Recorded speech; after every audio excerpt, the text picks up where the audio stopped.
Olá, eu sou a professora Mirela, sou psicóloga, professora e coordenadora do curso de Psicologia do Unisalesiano de Araçatuba.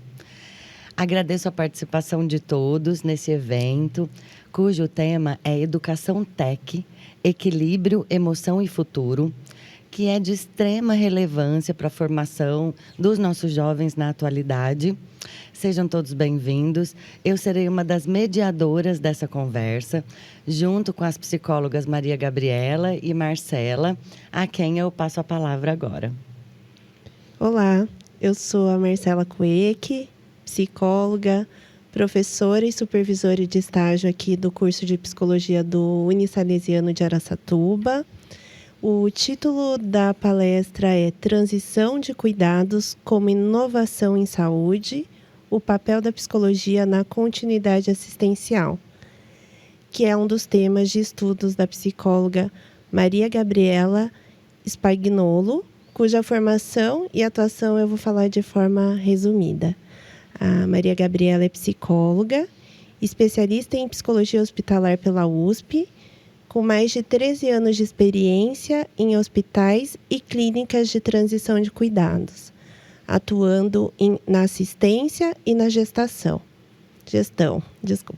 Atualmente dedica-se à mentoria e supervisão de psicólogos em formação e já formados, com foco na atuação em transição de cuidados. Bacana. Maria Gabriela, seja muito bem-vinda, né, novamente. É um grande prazer poder contar com a sua participação neste que é o nosso 5º CIT, né? O CIT é o Congresso Internacional de Tecnologia na Educação do Unisalesiano. E a gente queria que você contasse um pouquinho mais, né, dessa temática que é tão importante. A professora Marcela está aqui comigo, né? Ela é a professora da cadeira da disciplina da Psicologia Hospitalar, também supervisora dos estágios na Psicologia Hospitalar. Acho que é importante falar, Mar. Uhum. E a Maria Gabriela traz esse tema, né, que é tão, assim, diferente para a gente. E, ao mesmo tempo, né, na conversa que a gente teve, ao mesmo tempo, ele é essencial para esse momento, né? Com certeza. Para a contemporaneidade, onde as pessoas trabalham muito, as famílias não estão mais tão disponíveis para exercer um cuidado pós-hospitalar em casa, né? Então, conta pra gente, por favor, seja bem-vinda também. Muito obrigada, Mirela, Marcela, Prazer. ao Unisalesiano pelo convite, pela oportunidade de estar aqui nesse congresso de suma importância, né? Para a gente começar, vamos pensar. O que acontece com um paciente quando ele sai do hospital, mas ele ainda não está pronto para ir para casa? É nesse espaço que a transição acontece. Para muitos, a alta hospitalar é uma vitória. Vou para casa, vou seguir minha vida e vida que segue. Mas para uma boa parte, não. O paciente ele já não precisa mais do hospital, porque ele não precisa mais de cuidados intensivos, mas ele ainda não está pronto para ir para casa, para continuar a sua vida. Ele precisa de uma reabilitação, de uma continuidade de cuidado, ou cuidados paliativos também a gente abrange dentro da transição de cuidados. E é nesse princípio que entra as clínicas de transições, clínicas e hospitais, né? Que hoje a gente tem grandes instituições com esse foco. A partir do momento que o paciente ele recebe a alta hospitalar, ele poderia ir por uma assistência domiciliar, sem nenhuma assistência, por uma assistência ambulatorial. Mas tem pacientes que eles precisam de um cuidado especializado e multidisciplinar. A grande diferença aí de uma clínica, de um hospital de transição, é o fato da multidisciplinar atuar amplamente ali. Porque no hospital, a dinâmica do hospital, o tamanho do hospital, é tudo muito rápido. Os atendimentos, eles acontecem, obviamente, mas de uma forma muito mais limitada. Então, assim, nós, enquanto psicólogos, a gente tem uma atuação bem ampla. A gente pode acompanhar esse paciente por bastante tempo. Dentro do hospital, ele está lá na UTI. Saiu da UTI e for para a enfermaria, já é outro profissional que vai que vai assumir. Foi para o ambulatório, é outro profissional. Dentro ali da transição, das clínicas e hospitais de transição, a gente consegue acompanhar esse paciente por mais tempo e ter medidas mais efetivas ali de cuidado com ele, que a gente vai falar mais para frente, aonde que a gente entra e qual que é o nosso papel dentro das clínicas e hospitais de transição. Esse modelo, ele visa garantir a qualidade, a integralidade e a continuidade da assistência. Não fica uma lacuna. Então, o paciente que passa pelas clínicas e hospitais de transição, eles conseguem ter um ganho. Às vezes, voltar ao normal, ao estado inicial, mas às vezes não. Mas a gente sempre vai trabalhar com melhoras, com tirar dispositivos, tráqueo, gastro, preparar a parte física, para que esse paciente possa voltar para casa com o máximo de autonomia e que a família dê conta de cuidar dele em casa. Eu vou falar um pouquinho sobre o histórico da transição, né? Se a gente for pensar, aqui a transição ela começa em 1970. O que a gente tem? A gente tem o avanço da tecnologia, a gente tem o avanço da medicina, as vacinas, os antibióticos, que fizeram com que a população envelhecesse e os pacientes críticos tivessem uma sobrevida maior. E aí, o que a gente vai fazer com esses pacientes depois da fase aguda? Foi aí que no Canadá, em 1977, começou essa ideia de transição de cuidados, que seria um lugar que não é um hospital, em que o paciente possa dar continuidade na sua recuperação. E em 70 no Canadá, daí nos Estados Unidos a partir dos anos 80, na Espanha também, em Portugal em 2005.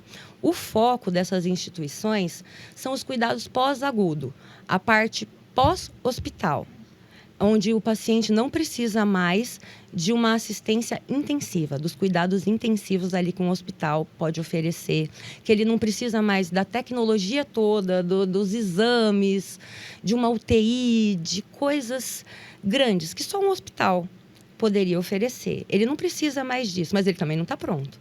Então, até para ter uma rotatividade, né? Se a gente for pensar numa reabilitação, pode demorar. E aquele leito vai ficar ocupado com um paciente, enquanto tem outros de maior complexidade precisando daquele lugar, né, de cuidado. Aonde entra o Brasil nessa história? A gente está começando. Se a gente for pensar, 20 anos atrás foi quando começou a transição de cuidados aqui no Brasil. Ela veio num modelo, no início, como se fosse uma clínica de retaguarda. A ideia precisa desafogar o hospital. Então, os pacientes iam para lá, mas eles não tinham um objetivo, eles iam para lá. A maioria eram idosos, crônicos, ou paciente em finalzinho de vida. Mas, assim, não existia um objetivo nas internações. Aí, com a prática, a experiência, a gente conseguiu observar a necessidade, inspirado nos outros países, de se trazer um cuidado baseado em metas claras e deixando claro que a transição de cuidados ela tem começo, meio e fim. Ela não é uma longa permanência, não é uma instituição ali que vai sair do hospital e vai ficar lá para sempre. Não vai se tornar um morador. Existem casos que isso acontece? Existem. Um exemplo, pacientes crônicos. Um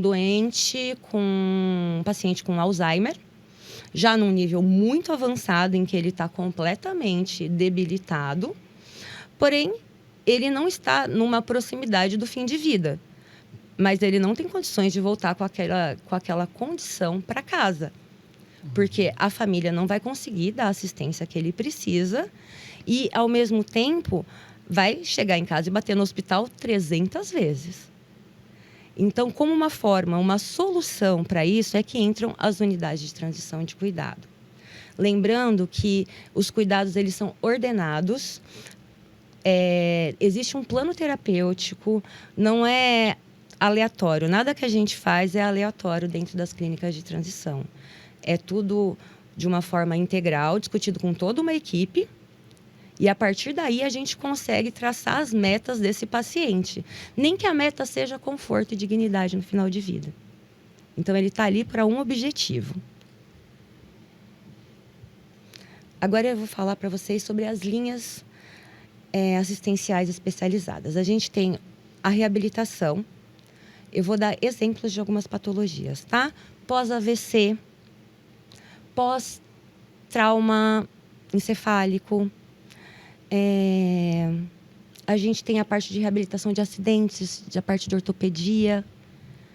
A maioria do público da reabilitação acaba sendo AVC, o envelhecimento da população, maior número de idosos debilitados que não morreram no evento do AVC, porém estão precisando desse cuidado especializado de uma forma com que ele consiga retomar ao máximo de autonomia. Pode ser, não vai ser total, na maioria das vezes. Mas a partir do momento que a gente consegue dar uma qualidade de vida e prepará-lo para essa nova fase que ele vai enfrentar, faz com que o cuidado ele seja mais efetivo do que num hospital. Não que não aconteça essas coisas nos hospitais, mas o tempo é reduzido, a demanda é muito grande. E o hospital acaba sendo um lugar frio, dinâmico demais para quem realmente está precisando de cuidados especiais. Então, o objetivo é favorecer a autonomia e reduzir as sequelas, nem sempre eliminadas, mas reduzi-la. A gente tem as doenças crônicas, como eu citei, o Alzheimer, o Parkinson, insuficiência cardíaca, pulmonar, em que o foco está em controlar sintoma, em tentar estabilizar esse paciente, prevenir complicações. Às vezes, a gente consegue estabilizar esse paciente, deixá-lo de uma forma que ele possa ir para casa, seguir os cuidados ali com a família. Às vezes não, às vezes ele fica mais tempo conosco. E temos também os cuidados paliativos, que são os cuidados integral ao paciente, buscando a qualidade de vida, a dignidade, o suporte à família e de uma forma que os sintomas sejam controlados e que a gente consiga prestar para esse paciente em final de vida toda a assistência que ele precise. Existe a reabilitação paliativa. O que é? Esse paciente chega para a gente completamente desestabilizado, com sintomas exacerbados. Às vezes, ele está...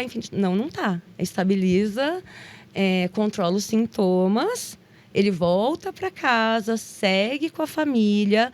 Às vezes, existem clínicas que aceitam o paciente de volta da residência, sai da clínica, se piorar, volta. Porque muitos familiares não sustentam o óbito em casa. É muito difícil. Porque morrer não é necessariamente uma coisa bonita de se ver. E a angústia dos familiares é muito grande. Uma respirada mais forte do paciente. Ai, meu Deus, vamos para o hospital, vamos fazer alguma coisa. Ele está piorando e, assim, o paciente, ele está lá com uma doença estabelecida, numa fase terminal, mas na cabeça da família ela ainda acha que ela precisa fazer alguma coisa. Então, cada linha de cuidado tem objetivo específico, faz parte de um programa, tem meta, tem plano de cuidado individualizado, tem uma permanência. A permanência média é de 1 a 4 meses, de 30 a 120 dias. Por isso que eu falo, a gente tem tempo. Uhum. A gente consegue ter um trabalho mais focado, mais intensivo. Pensa, um paciente, o quanto que ele ganha, por exemplo, na parte motora, com a quantidade de fisioterapia que ele pode. São 2 sessões, normalmente 2 sessões por dia, de 1 hora de duração cada uma. Isso não acontece no hospital. Uhum. Por falta de tempo. Uma demanda muito grande.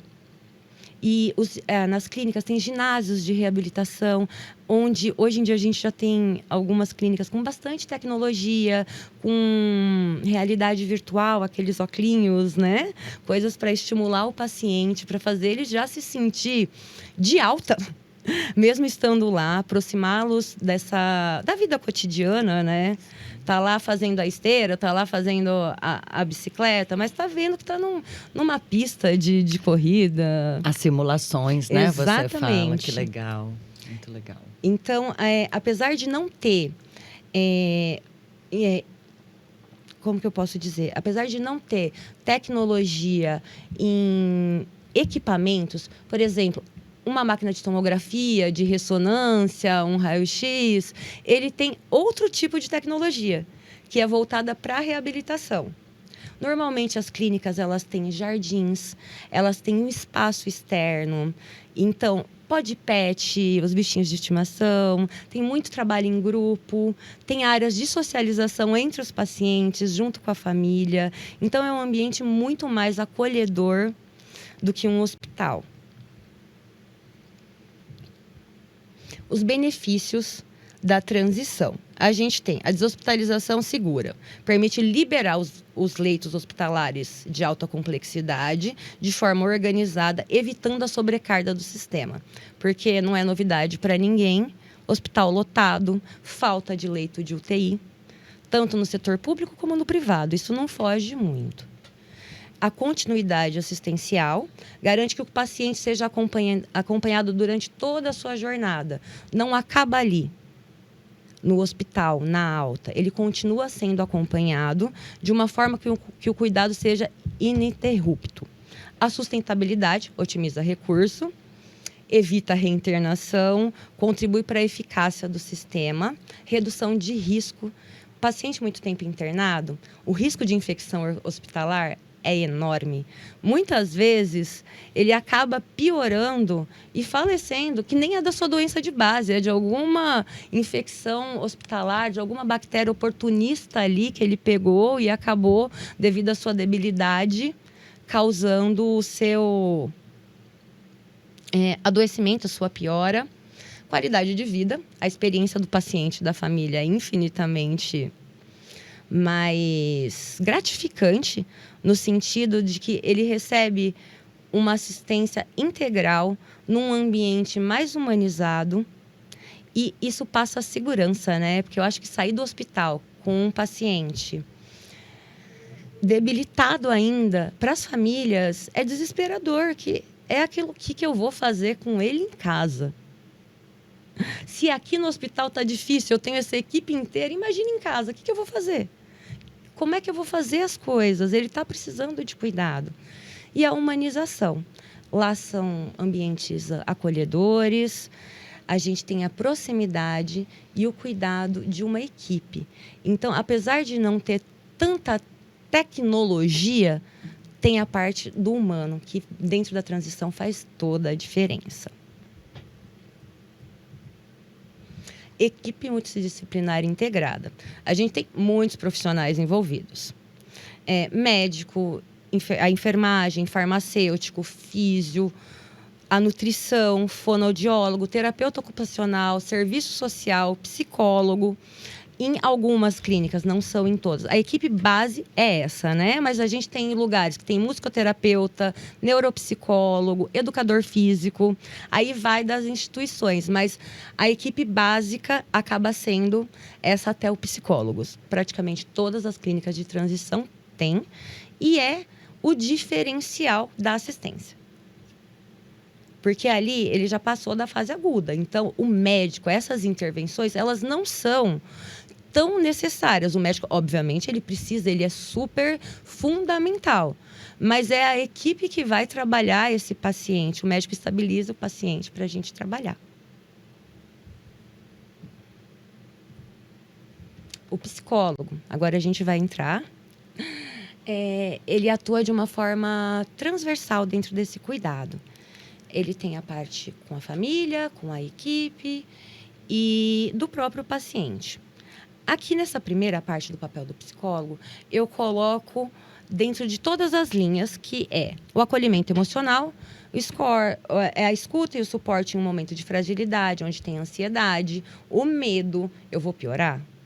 Será que isso daqui é o lugar que eu devia estar? Mas no hospital, eu fazia exame todo dia. Aqui eu não estou fazendo exame todo dia. Então, muitas fantasias vêm. E se a gente parar para pensar, esse paciente, ele veio do hospital. Ele chega lá com uma bagagem da internação hospitalar. Se ela foi boa, ótimo. Vai ser muito mais fácil de trabalhar.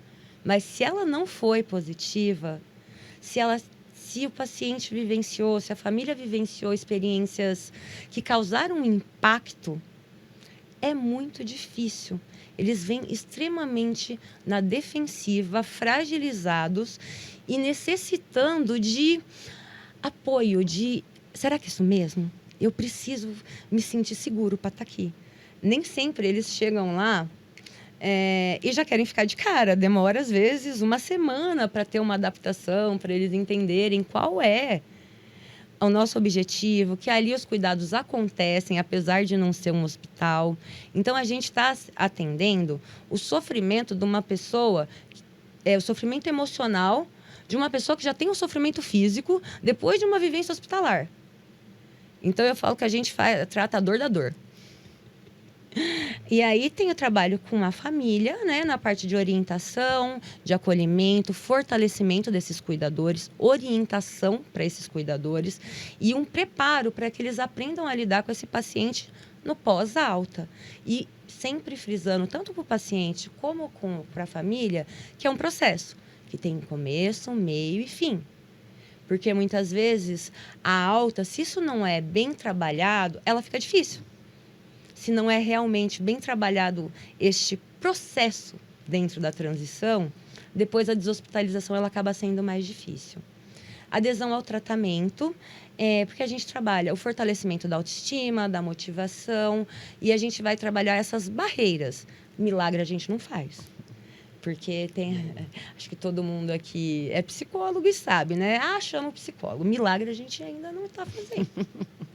Verdade. Mas a gente tem um poder ali de atuação bem grande para a gente conseguir fortalecer esse paciente para que ele possa tomar as escolhas. Porque a gente não vai obrigar ninguém a tomar remédio, a gente não vai obrigar ninguém a nada, na verdade. Uhum. Não é o nosso papel.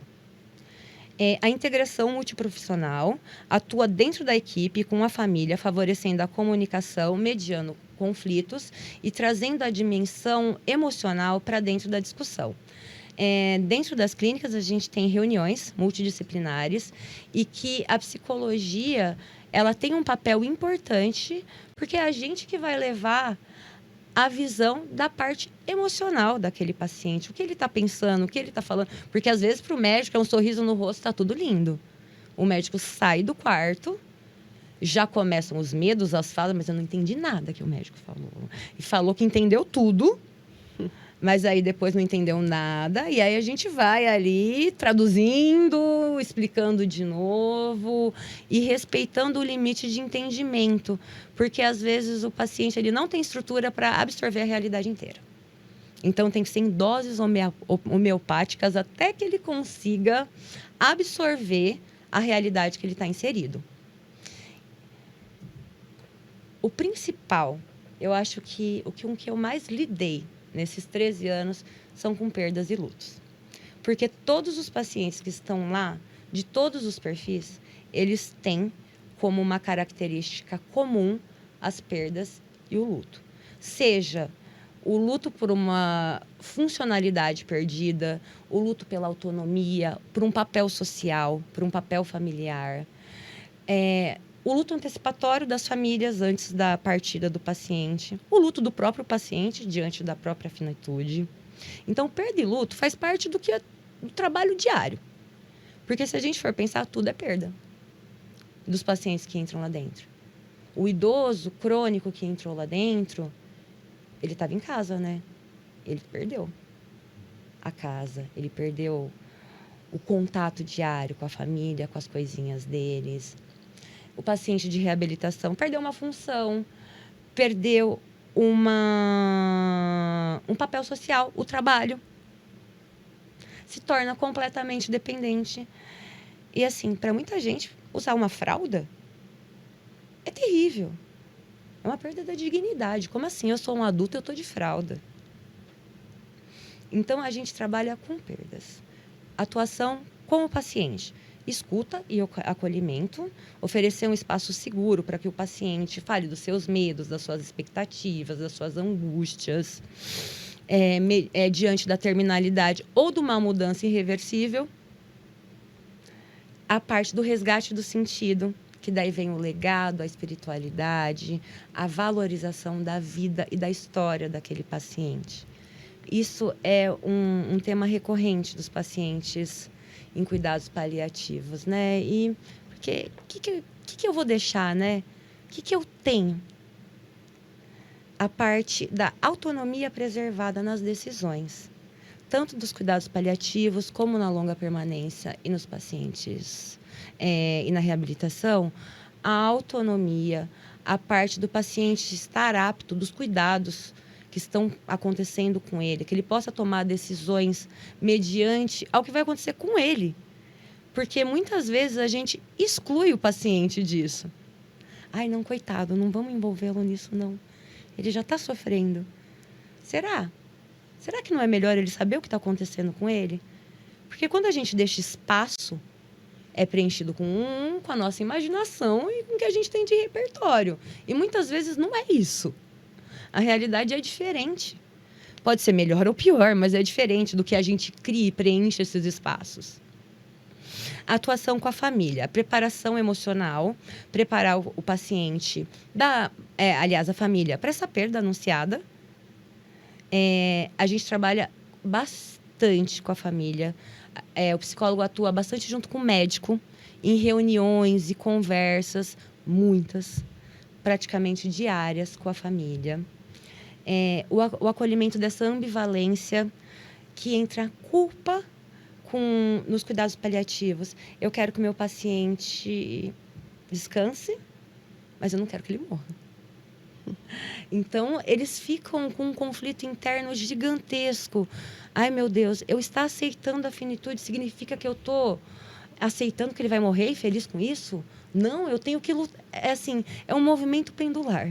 Eles aceitam, depois eles dão um passo para trás. Então, é por isso que é um trabalho diário, em que precisa ter esse acolhimento, essas conversas, que não são conversas fáceis, sempre são conversas difíceis.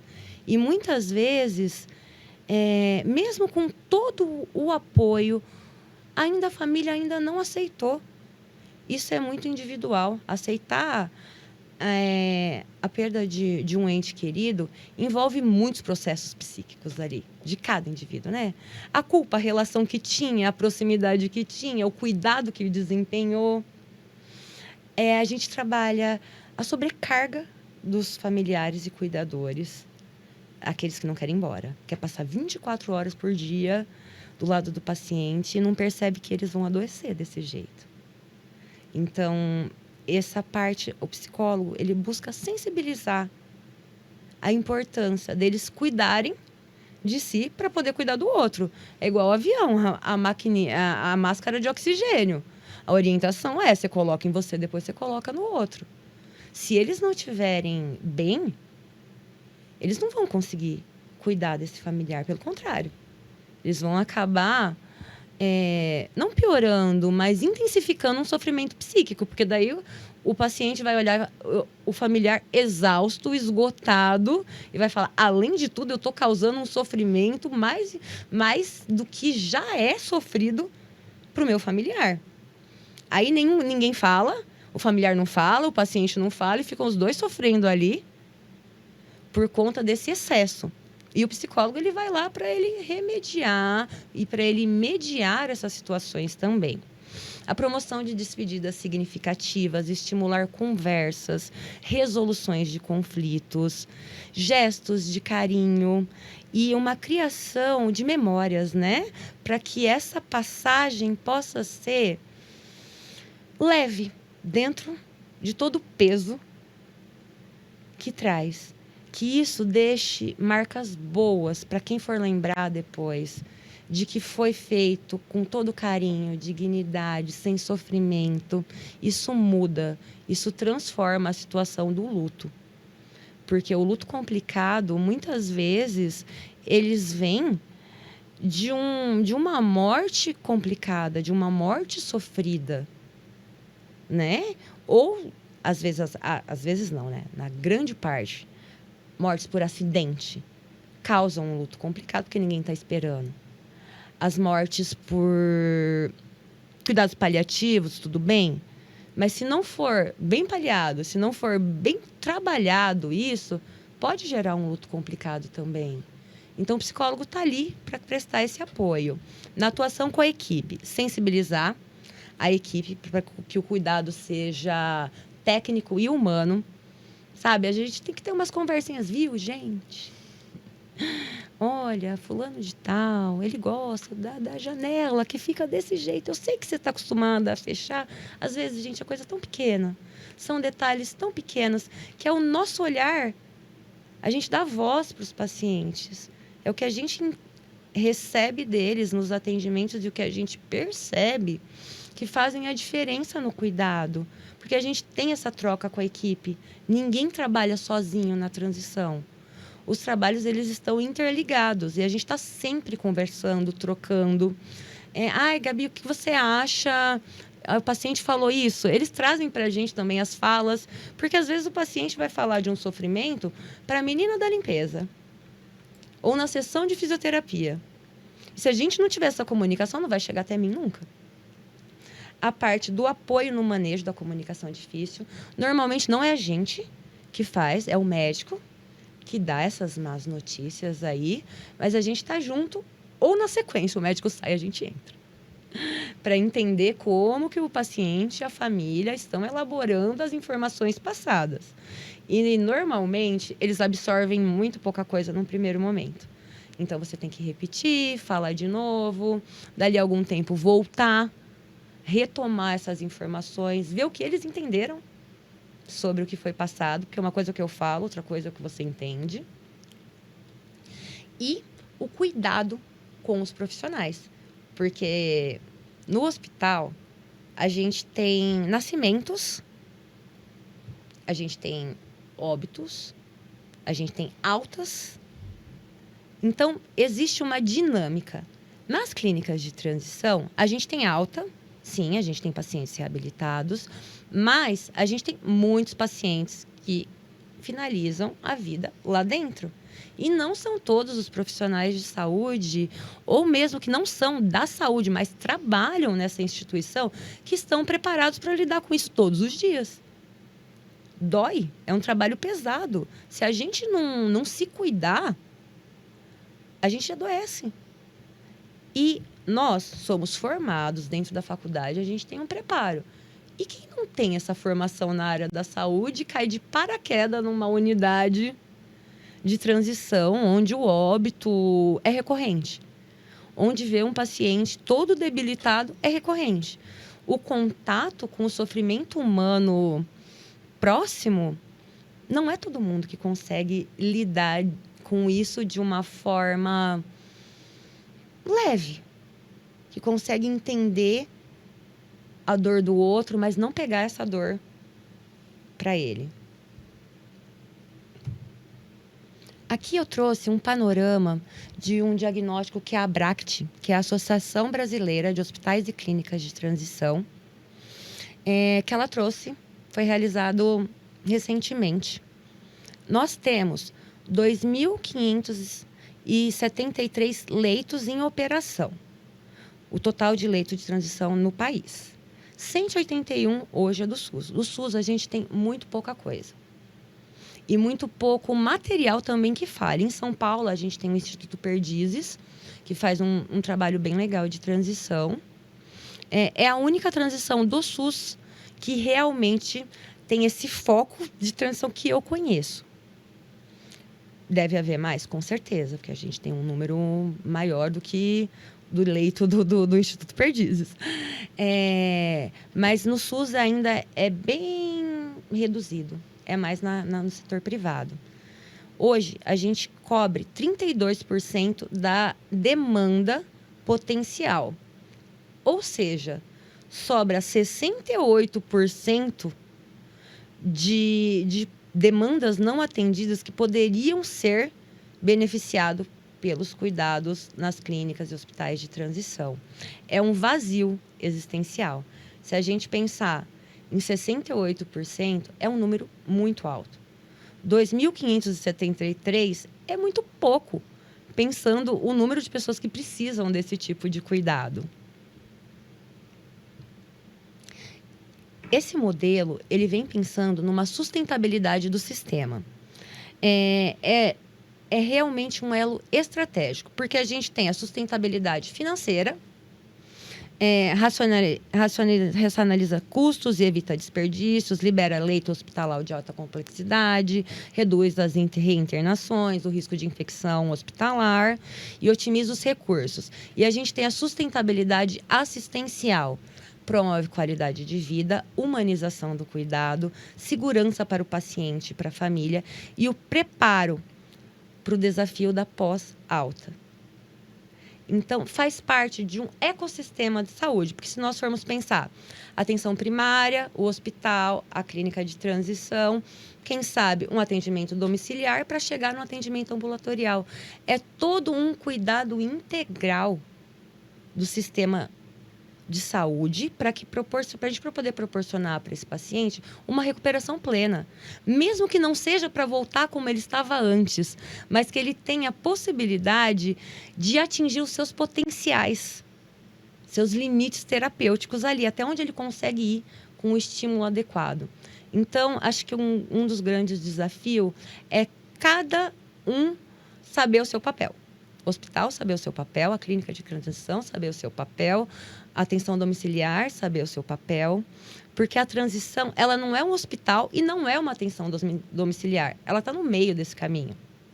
Muitos pacientes saem da clínica e vão para uma atenção domiciliar depois, menos complexos em nível de cuidado. É um campo promissor em expansão. Se a gente for falar, a gente tem 68% de vazio ali nos cuidados. Um terreno fértil para o crescimento, porque é um setor novo e tem um enorme potencial. Porque hoje ele está ficando cada vez mais conhecido e ele é vantajoso para todo mundo, para a família, para o paciente, para a operadora de saúde, para os hospitais. Todo mundo ganha. Então, é uma forma da gente ter realmente cada cuidado no lugar adequado. O paciente certo, na hora certa, no lugar certo.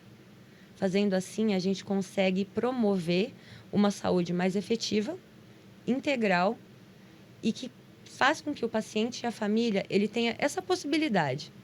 Porque ninguém quer ficar doente. A gente tem coisas simples e já fica mal. Imagine grandes eventos, questões aí que trazem uma grande debilidade para o organismo, para a funcionalidade, para a autonomia, para a dinâmica familiar. Então, esse preparo faz com que o paciente e a família e o sistema ganhem. E um dos maiores desafios é justamente a falta de profissionais especializados na área, não só para psicologia, como para toda a área da saúde. Então, a ideia hoje é trazer um pouquinho desse panorama para vocês, trazendo que a transição de cuidado é uma inovação que transforma a vida das pessoas, de uma forma que a gente consiga atingir os nossos objetivos e fazer o nosso papel. Que bacana, Maria Gabriela. Gostei muito de aprender com você, né? Para mim é um campo novo aí de atuação do psicólogo, atuando aí na saúde. E assim, eu que estou na área hospitalar ali com os alunos, né? É o que você falou, né? Essa transição de cuidados, né? Tem características, né, da atuação do psicólogo hospitalar. Conforme eu fui te ouvindo, falei, não é algo que a gente faz já, né? Mas com algumas características mais pontuais aí, né? Da atuação do profissional nesse campo, né? Aí, conforme eu fui te ouvindo, eu falei, nossa, acho que no SUS nem existe. Pensei que era 0, né? Então, eu fiquei feliz até de saber que é pouco, é bem pouco ainda, né? Mas tomara que tenha esse crescimento aí dentro do SUS, né? Porque a pergunta que eu ia fazer era bem nessa linha. Eu achei que era 0, né? É bem pouquinho ainda, É pouquinho, né? mas a gente não está em zero. Então eu já fiquei otimista aí em saber em relação a isso, né? E aí, eu queria te fazer uma pergunta. Você falou que esse processo, né, durante essa transição de cuidados, tem começo, meio e fim, né? Existe um tempo do paciente ficar nessa transição de cuidados? Como que acontece isso? Sim, existe uma média de 1 mês a 4 meses, né? De 30 a 120 dias. Máximo 4. Mas aí é individualizado. Aí a gente esse paciente chegou ao limite ali dos 4 meses e ele ainda tem ganhos. Sim. Ele ainda pode se beneficiar em estar com a gente. Aí entra em contato com a operadora de saúde, o médico avalia e tenta se estender essa internação. Certo. Então, o paciente entra, ele é avaliado pela equipe inteira. A partir daí, é traçado um plano terapêutico para ele. E dentro desse plano terapêutico, tem a meta de tempo. Do tempo que ele vai ficar lá conosco. Uhum. Então, é dentro desse tempo que a gente trabalha. Mas é óbvio que pode ser menor. O paciente surpreende, se reabilita muito bem. O nosso corpo humano é um mistério, né? Tem uns que demoram muito, outros, para a mesma terapia, responde mais rápido. Como pode se estender? Pode diminuir, como pode se estender. Mas ele tem começo e meio e fim. Porque é um cuidado com metas estabelecidas. Ele é planejado.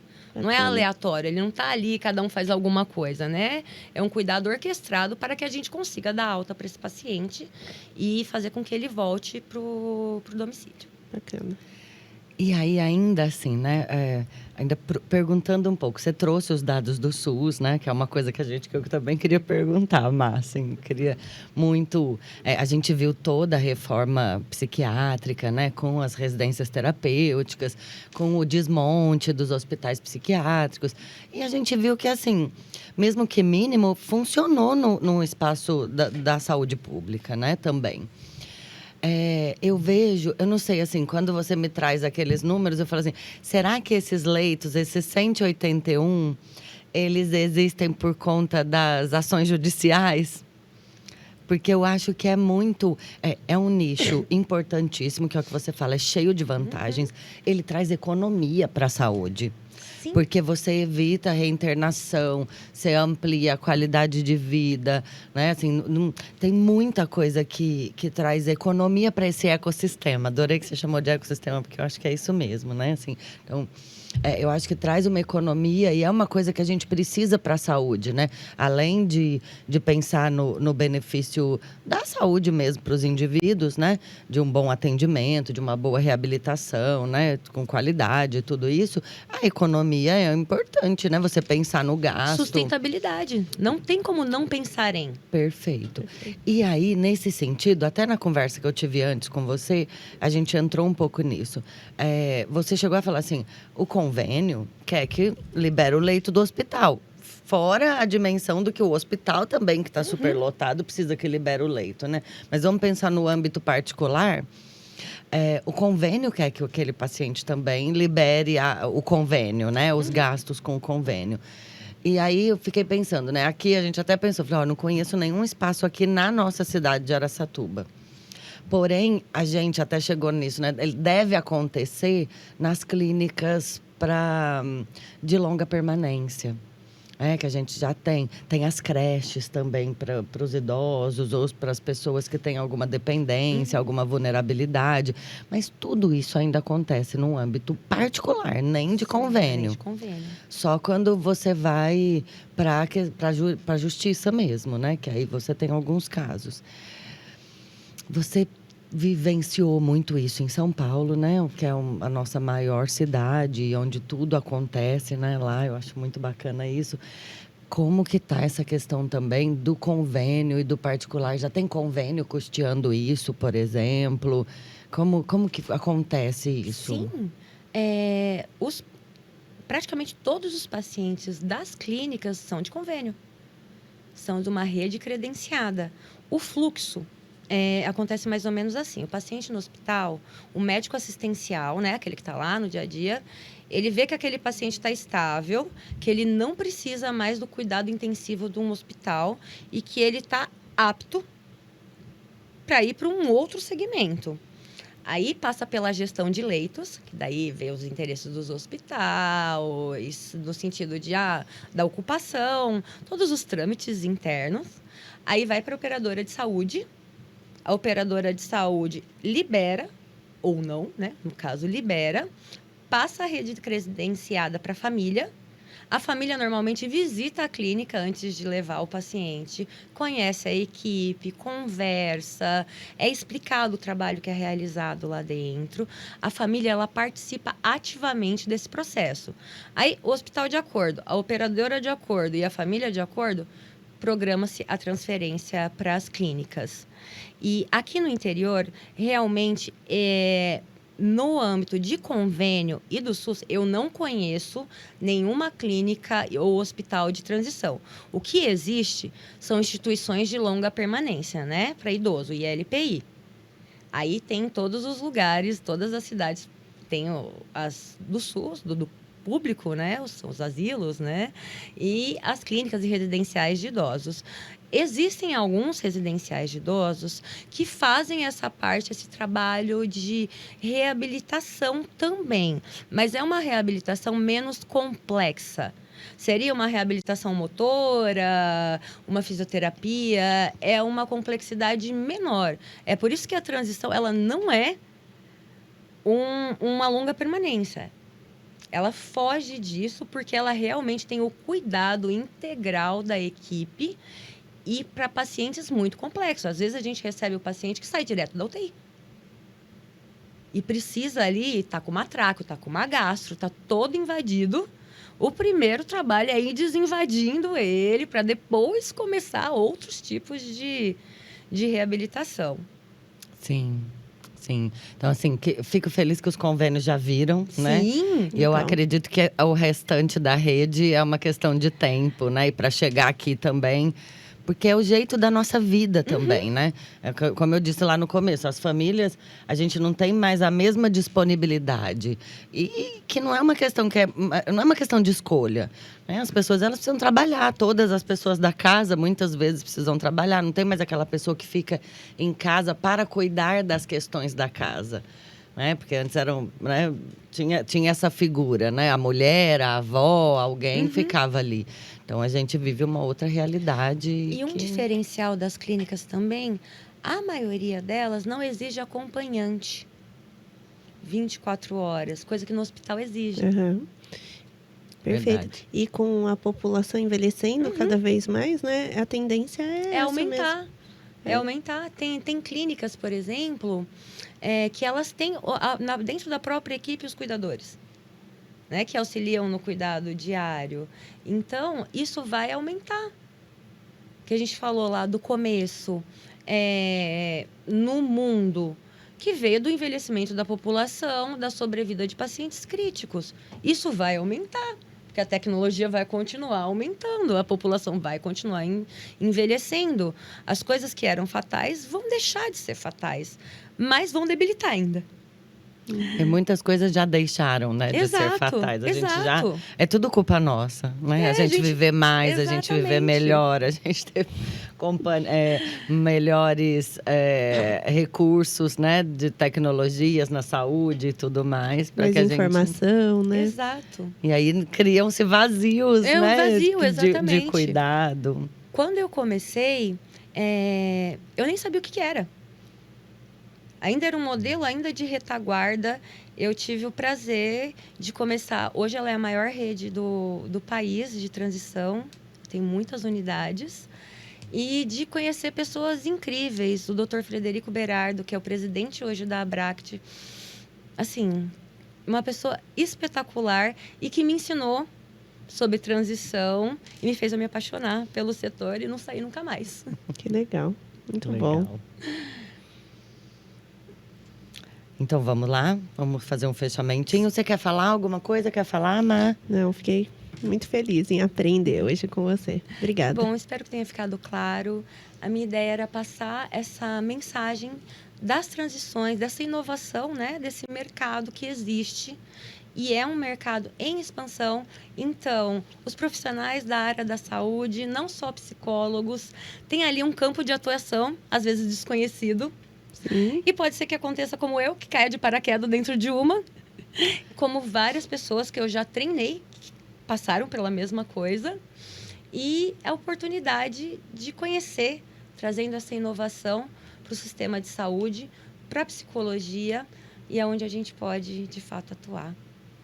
Legal. Eu fico super feliz também. Eu acho que é mais um item para a gente colocar nas nossas disciplinas, né? Com Na certeza. formação, olhar para isso. A gente tem um campo grande, assim, todos os anos a gente abre as turmas de psicologia hospitalar.